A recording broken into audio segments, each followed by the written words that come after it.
我现在就针孔打起来了，搞定！当当，好简陋啊！虽然说有点简陋，但是睡觉还是可以的。好累啊！我真的没有想过穿越一片这种没有开发过的森林，这么累。我现在真的全身都是伤，但这是男人的勋章，没什么。我现在想吃个面包，恢复一下体力，然后早早的睡觉。因为我的目标就是活着出去嘛。所以大晚上的话，就尽量不要出去了，而且啥也看不到，就黑漆漆的一片。不过倒是有各种各样的虫子在叫。好多虫子啊！我们睡觉吧。完蛋了！我发现我脑洞真的太大了。我刚过来这里的时候我都不怕，但现在反而安静下来了。我脑袋就会想很多东西。我现在想上外面站了好多人，突然心里面一凉。我不能再说了，再说下去我真的怕啥啊，真的是怕啥怕啥怕啥！我现在准备出去上个厕所。好黑啊，外面好凉快。到时候我早点睡觉。真的，这就是荒野带给你的恐惧。什么声音啊？什么东西啊？哎，那里在动哎！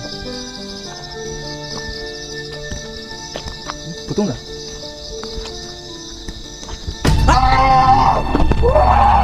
啊！